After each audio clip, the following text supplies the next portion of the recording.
Alright guys, this project is going to start off with an old crosscut saw, and this saw cuts on the push stroke, so if we flip it around, it'll cut on the pull stroke. So I'm going to lay out my design on the nose of the saw and then cut it out with an angle grinder.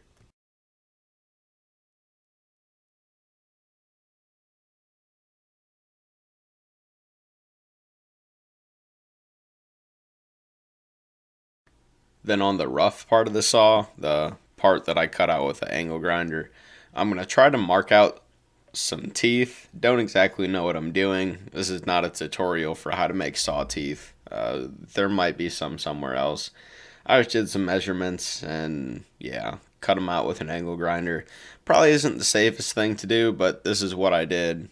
Uh, yeah.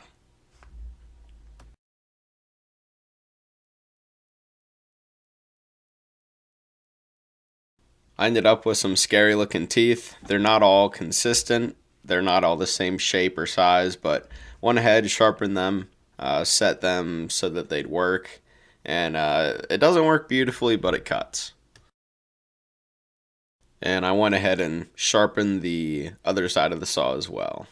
Then I cleaned everything up with some sandpaper to make it look like nicer and not just a piece of rust. And yeah, it looks alright. The handle isn't going to be anything fancy. I chucked up a piece of a 2x4, which is pine. I'm going to rough it down into just a circular shape, and then I'm actually going to wrap it later in the video, so it doesn't need to be super smooth or anything like that.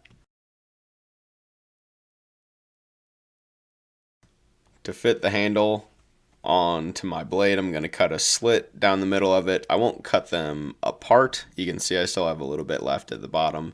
And then I'll glue the handle of the blade into the wooden handle using some Harbor Freight epoxy. Stuff works pretty well. You get what you pay for though. Then I clamped it up with some duct tape and a clamp.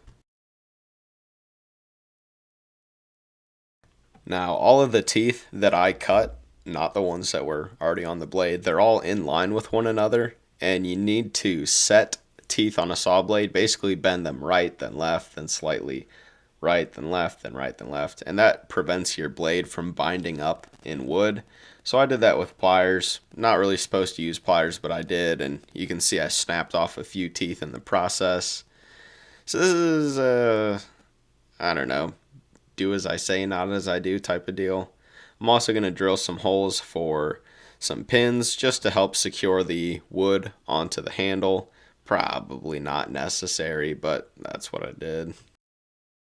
Now, I could have stopped right there, but I wanted to make this look kind of authentic. I don't know. I just wanted to wrap the handle in something. So I took some jute twine or some twine. Yeah, just regular plain old twine. And I used some hot glue to get it started. And then I just wrapped it all up and down the handle. Uh, this stuff is really rough, and I probably should have used a smoother type of rope, but once again, this is what I went with. Learn from my mistakes. Then I tried to stabilize the twine or the handle, so I mixed up some epoxy and just smeared it all inside that twine. This would hopefully keep the twine in place and make it last longer, which really, it just made it rough. It's like holding on to some like 40 grit sandpaper, which yeah, maybe I could have sanded it down, but at this point it wasn't that important to me. So here's some tests. Yeah, the crosscut saw cut a 2x4 in 21 seconds, as you can see, and the rip saw, or the rip side, which is the big old monster teeth that I cut, I guess cut like 4 inches in 20 something seconds. So it works. It's not beautiful, but it works. So thank you guys for watching. I'll see you in my next video.